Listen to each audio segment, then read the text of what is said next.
говорил, логистики, они походят.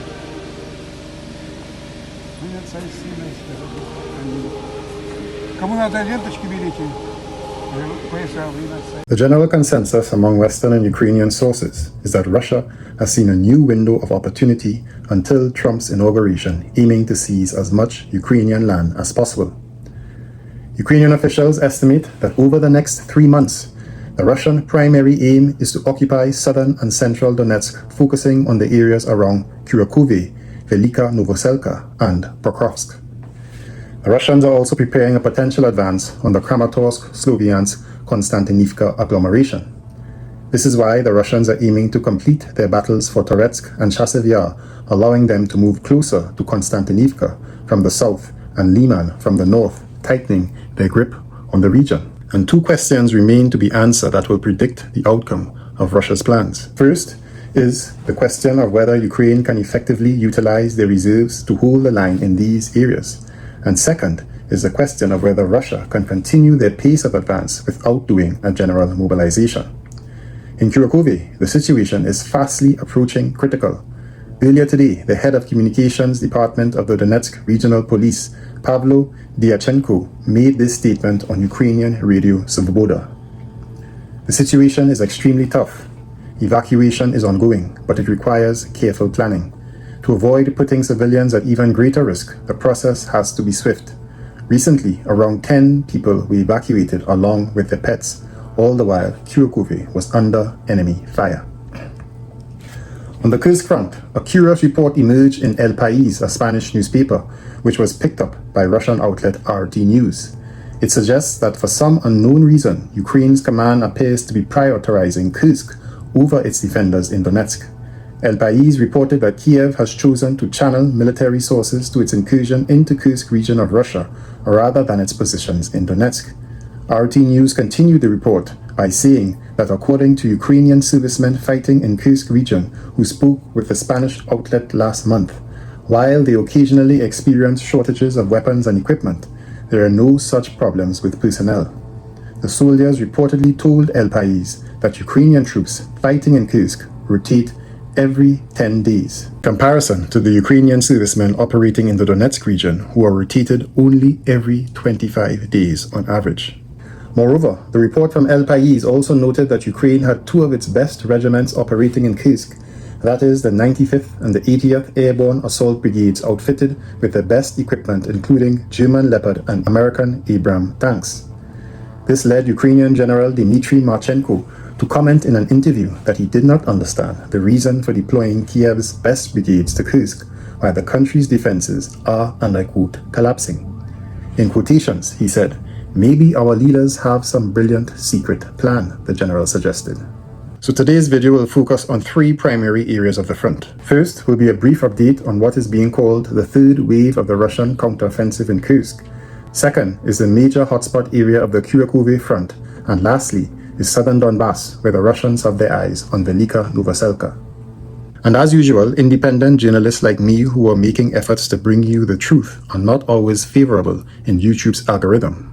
And thus, I ask for your support via Super Chat and Super Thanks donations, as well as to watch the ads in the videos, as boring as they might be. So without further ado, let's get into it.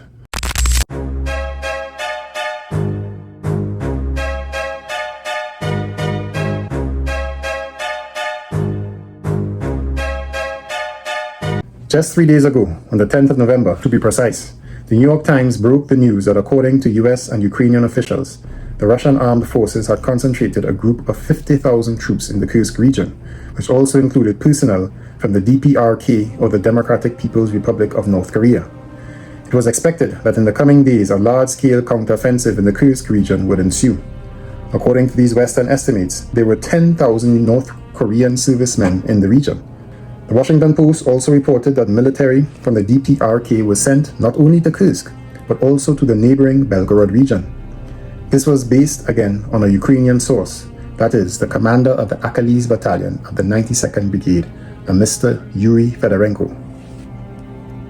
And to this day, I cannot myself confirm whether North Korean troops are fighting alongside Russian troops against Ukrainians in the Kursk region.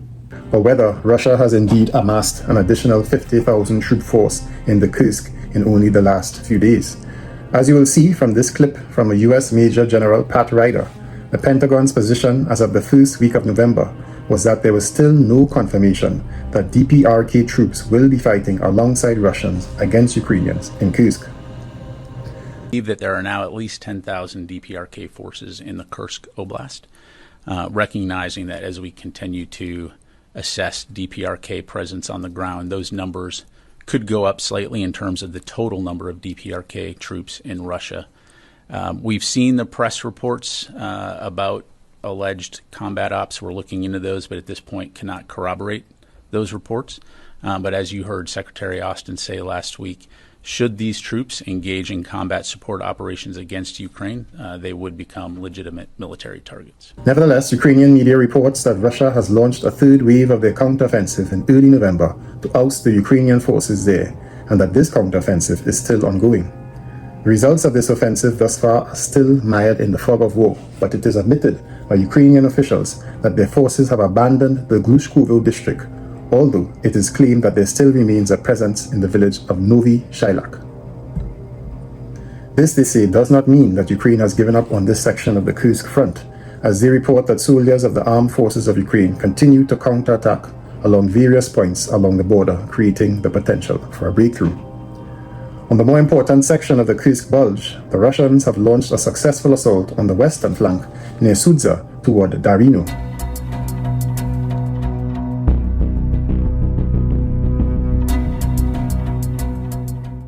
Which forced Ukrainian troops to pull back all the way to the Snagpost River. Currently, fighting continues in the Novo-Ivanovka and Zeleny Shailak areas. The Russians have also seen success on the town of Pobreki on the eastern flank, which forced the Ukrainian forces to withdraw from positions near the village. Overall, there does appear to be a renewed intensity of the Russian attacks, as they are reportedly attacking along the entire perimeter with a focus on the towns of Ruska Konopelka, Plehovo, Martinovka, and Nakayev. In essence, the Ukrainian occupation of Kursk is getting smaller and smaller by the day, with increasing losses to the Ukrainian side, yet the Ukrainian command continues to commit resources there. So perhaps as a form of copium, Ivan Timochko, the chairman of the Council of Reservists of the Ukrainian Armed Forces, said, and I kid you not, he actually said this live on Ukrainian television, and I quote, "For us, the Kursk operation is a military campaign, the analysis of which will enable us to conduct similar operations on Russian territory or apply the tactics and strategy for mobile warfare in the future." According to him, the Kursk operation provides the Ukrainian Defense Forces with valuable experience in operating in enemy territory without support from the local population. This, he claims, is an extremely valuable experience. And I say to you, sir, good luck telling this to the many dead Ukrainian soldiers who sacrificed their lives just to gain military experience for their Western backers and Ukrainian commanders.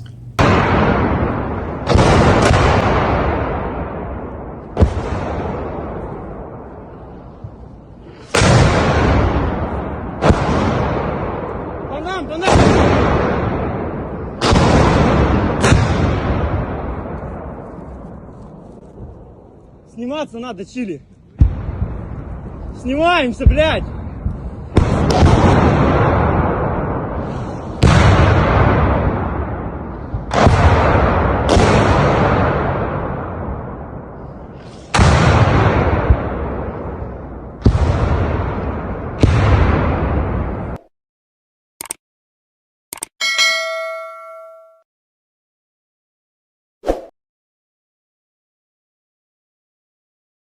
After securing Shakhtarsk, Russian forces are now within 12 kilometers of Veliko Novoselka, a fortified stronghold in southwestern Donetsk.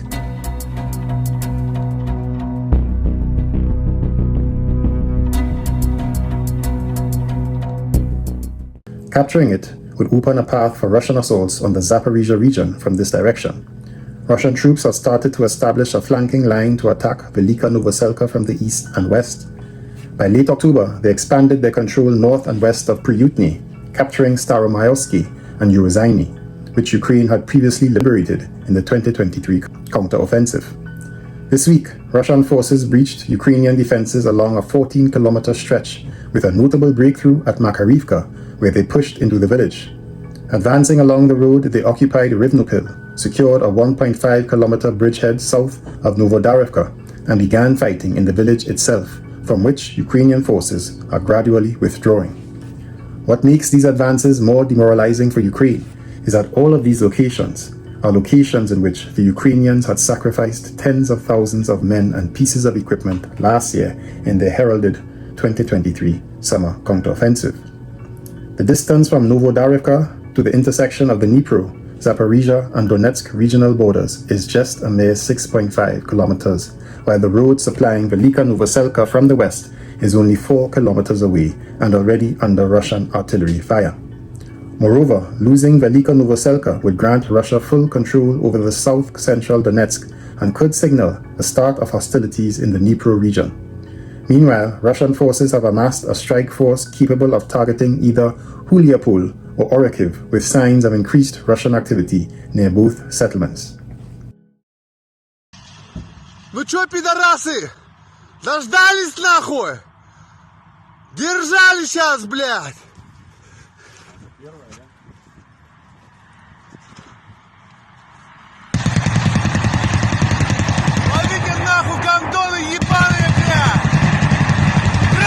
The situation in the city is tense. Ukrainian forces defending the northern and southern approaches are under crossfire, facing the risk of entrapment as well as the threat of enemy breakthroughs. These were the exact words of Ukrainian media and journalists. North of Kurakhove, Russian forces have captured Novoselka,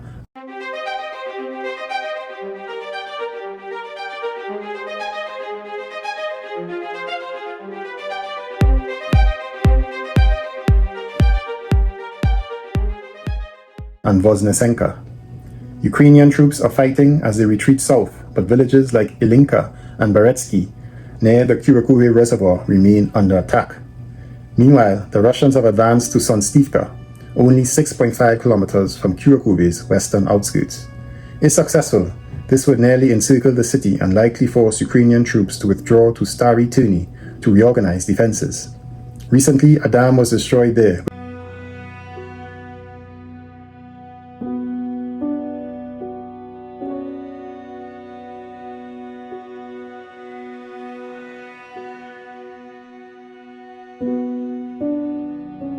which could assist defenses for Ukraine along the Volcha River, but at the same time complicates logistics and potential withdrawals for Ukrainian forces, who are now caught between the water and advancing Russian troops from the north. The origin of the dam's destruction is unclear, though it is admitted by Ukrainian media that it likely had defensive purposes. Still, its destruction poses a challenge for both sides. Meanwhile, Russian forces have breached the city from the east and are attempting to secure positions near School Number 3. This is not yet a full-scale breakthrough. Rather, small infantry groups are being deployed via kamikaze vehicles to establish footholds. While most are neutralized, some manage to slip through due to persistent attempts. If the Russians consolidate control around the school, defending Kurakhove will become harder. The most dangerous threat, however, is the Russian advance from the south.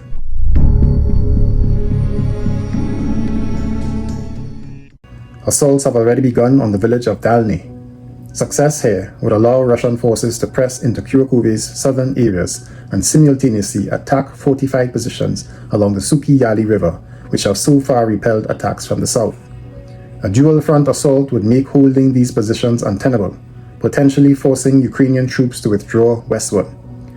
While the timing of such a retreat remains uncertain, Russian forces have made rapid gains, advancing 3 of the remaining 9 kilometers within a week. Along the Suki Yali front, Russian forces have completed the capture of Konstantinivka, crossed the river, and are now fighting in central Antonivka. In Katarinivka, the front remains static, but farther west, the Russians have entered Trudove and advanced within 2.5 kilometers of the strategic Uspenivka intersection. Further west, Ukrainian troops continue to hold the line outside Maximivka, staving off advances toward Constantinople. This line could serve a significant deterrent if not for the northern offensive. If necessary, Ukrainian forces may abandon defenses in up to 7 villages and regroup near Ospenivka, depending on Kurakhove's resilience. Should a withdrawal from Kurakhove become essential, further villages could be relinquished, with defenses shifting back toward Constantinople. This makes it critical to slow the Russian advance north and west of Yasna Polyana, aiming to contain them within Suki and Mori Yali rivers between Volika Novoselka, Constantinople. While the main action on the front line is focused on the Kurakhove direction, POKROVSK is preparing to defend the largest city in this part of the Donetsk region.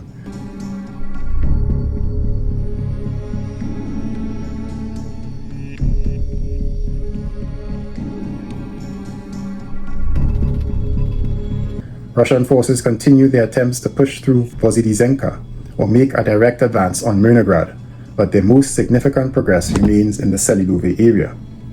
Here, the Russian forces advancing along a broad 6-kilometer front to the west, having taken control of the villages of Novoselka and Urivka. They are also pushing along the road leading toward the Dnipro region border. Simultaneously, Russian troops have attacked the villages of Hirovka and Petrivka, attempting a flanking maneuver to enable an assault on POKROVSK from the south.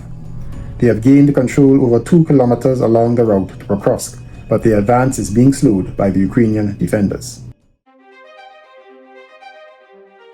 So what do you guys think? Is this the beginning of the long-awaited Russian offensive to push the Ukrainian defenders back across the Dnipro River? Or is it just an effort to gain as much territory before Trump's inauguration in late January, as Ukrainian sources believe? Comment below, and you might just be interested in my most recent report on the recent acceleration of the Russian offensive from Kursk to Kurakhove, which you can get right here.